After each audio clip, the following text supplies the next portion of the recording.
Good morning. ഇന്ന് നമുക്ക് രണ്ട് പ്രോബ്ലംസ് ഡിസ്കസ് ചെയ്യാം കേട്ടോ.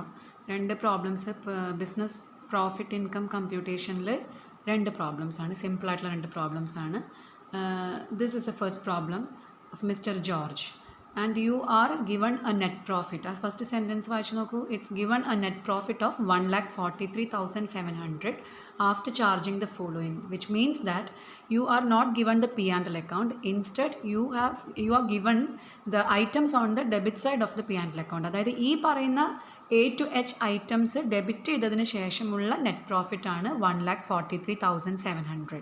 അപ്പോൾ നമ്മൾ ചെക്ക് ചെയ്യേണ്ടത് the items on the debit side, അതിൽ ഏതൊക്കെയാണ് ഡിസലൗഡ് എന്നുള്ളതാണ് നമ്മൾ നോക്കേണ്ടതുള്ളൂ. Because no other information or further additional adjustments are being given. So we have to check only whether the items on the debit side or whether the items debited to the P&L account is disallowed or not for the tax purposes. അപ്പോൾ ഇതിൽ നോക്കുമ്പോൾ ഞാൻ അത് mark ചെയ്തിട്ടുണ്ട്. First sales tax paid ആണ്, that's a genuine business expenditure. അതുപോലെ തന്നെ income tax paid is നമുക്കറിയാം it is disallowed. Then interest on loan for the payment of income tax, അതും ഡിസലൗഡ് ആയിട്ട് വരും. So we have to check whether the items are allowed or not. അപ്പോൾ അതിൽ ഏതൊക്കെയാണ് disallowed എന്നുള്ളതാണ്. Income tax പ്രൊസീഡിങ്സിൻ്റെ expenditures allowed ആണ്. Then interest on capital is disallowed.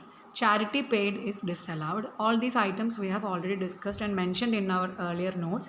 Like നമ്മൾ ഡിസലൗഡ് എക്സ്പെൻഡിച്ചേഴ്സ് ഏതൊക്കെയാണെന്ന് പറഞ്ഞിട്ടുണ്ട്. അപ്പോൾ അത്രയും ഐറ്റംസ് ആണ് ഇവിടെ ഡിസലൗഡ് ആയിട്ട് വരുന്നത്. Salary to staff and rent paid are reasonable business expenditures. അപ്പോൾ ഡിസലൗഡ് ഏതാണെന്ന് നോട്ട് ചെയ്യുകയും നമ്മൾ സൊല്യൂഷനിൽ ഈ ഡിസലൗഡ് എക്സ്പെൻസസിനെ ആഡ് ചെയ്യുകയാണ് ചെയ്യുന്നത്. നെറ്റ് പ്രോഫിറ്റ് എടുത്ത് എഴുതുന്നു, അതിനോടുകൂടി നമ്മൾ ഡിസലൗഡ് ആയിട്ടുള്ള എക്സ്പെൻഡിച്ചേഴ്സിനെ ആഡ് ചെയ്യുകയും and we get A taxable business profit of 1,70,500. മനസ്സിലായി കാണുമെന്ന് വിചാരിക്കുന്നു. നെക്സ്റ്റ് ഒരു പ്രോബ്ലം കൂടി നമുക്ക് നോക്കാം.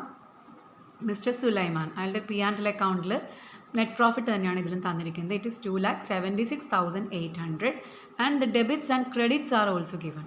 ഈ കഴിഞ്ഞ പ്രോബ്ലത്തിൽ we are only given the debited items, അതായത് ഏതൊക്കെ എക്സ്പെൻസസ് ആണ് ഡെബിറ്റ് ചെയ്തിരിക്കുന്നത് എന്നുള്ളതാണ്. ഇതിൽ നമുക്ക് തന്നിരിക്കുന്നത് എന്തൊക്കെ ഡെബിറ്റ് ചെയ്തിട്ടുണ്ട്, അതുപോലെ എന്തൊക്കെ ക്രെഡിറ്റ് ചെയ്തിട്ടുണ്ട്, അതിന് ശേഷമാണ് നെറ്റ് പ്രോഫിറ്റ് എത്തിയിരിക്കുന്നത്. So we need to check whether the items debited and credited are allowed or disallowed എന്നുള്ളത്. അപ്പോൾ അതിൽ ഞാൻ മാർക്ക് ചെയ്തിട്ടുണ്ട് 3 ഐറ്റംസാണ് ഇവിടെ ഡിസലൗഡ് വരുന്നത്. Payment of income tax, advertisement in the souvenir of A political party and payment of audit fee in cash.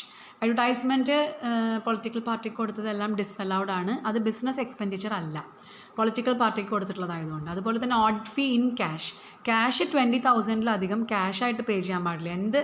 Audit fee is allowable ആണ്, but it is made in payment, it is made in cash payment ആണ്. അതുകൊണ്ട് തന്നെ and it exceeds 20,000 എന്നുള്ളതുകൊണ്ട് the full amount becomes disallowed. അപ്പോൾ അത്രയും 3 ഐറ്റംസാണ് അവിടെ disallowed വരുന്നത്.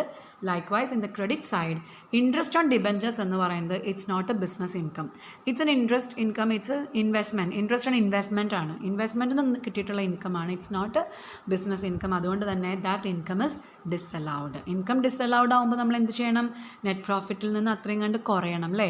ക്രെഡിറ്റ് സൈഡിൽ വരുന്നത് ഇൻകംസ് ആണ്. ക്രെഡിറ്റ് സൈഡിൽ കൂടിക്കഴിഞ്ഞ് കഴിഞ്ഞാൽ we know automatically net profit കൂടുകയാണ് ചെയ്യുന്നത്. അതുകൊണ്ട് ക്രെഡിറ്റ് സൈഡിലൊരു ഐറ്റം പോവുക എന്ന് പറയുമ്പോൾ ഓട്ടോമാറ്റിക്കലി ക്രെഡിറ്റ് സൈഡിൽ ഡിസലൗഡ് ഐറ്റം നമ്മൾ ഡിഡക്റ്റ് ചെയ്യുകയാണ് വേണ്ടത് നെറ്റ് പ്രോഫിറ്റിൽ നിന്ന്. അതുപോലെ ഡെബിറ്റ് സൈഡിൽ disallowed, as we know we add it back to the net profit in order to adjust it, to make it adjustable with income tax proceedings. അപ്പോൾ ഇവിടെ ആ ഒരു ഇൻകമാണ് ഡിസലൗഡ്. ഇനി അടുത്ത രണ്ടാമത്തെ ക്രെഡിറ്റ് എന്താണ്? Bad debts recovered 18,000 is there. പക്ഷേ only 8,000 was allowed earlier ഇയറിൽ 8,000 ആണ് അലൗ ചെയ്തിരുന്നത്, അതായത് ഡെബിറ്റായിട്ട് അലൗ ചെയ്തിരുന്നത് എന്നുണ്ടെങ്കിൽ ഇപ്പോൾ റിക്കവർ ചെയ്യുമ്പോഴും only 8,000 will be allowable. Then the balance of 10,000 will be disallowed. അവിടെ പ്രത്യേകം പറയുന്നുണ്ട് കേട്ടോ, 8,000 was allowed four as deduction earlier. So 10,000 will be disallowed. Only 8,000 was allowed as A debit earlier year. അതുകൊണ്ട് തന്നെ ക്രെഡിറ്റ് ചെയ്യുമ്പോഴും 8,000 നമുക്ക് credit ചെയ്യാൻ പറ്റുള്ളൂ, 10,000 വിൽ ബി ഡിസലൗഡ്. അതിൻ്റെ സൊല്യൂഷൻ എങ്ങനെ വർക്കൗട്ട് ചെയ്തിരിക്കണമെന്ന് നോക്കി നോക്കൂ.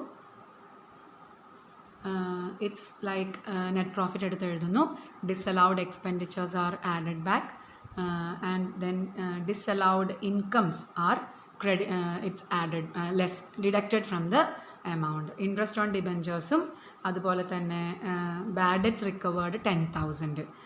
അങ്ങനെ ചെയ്യുമ്പോൾ ബിസിനസ് ഇൻകം കംസ് ടു 3,09,100. അതിന് നോട്ട്സ് നിങ്ങൾക്ക് പറഞ്ഞു തരുന്നുണ്ട്. Interest for delay in payment of sales tax is not a penalty എന്ന് പറയുന്നുണ്ട്. അതുപോലെ അലൗബിൾ ആകുന്നു.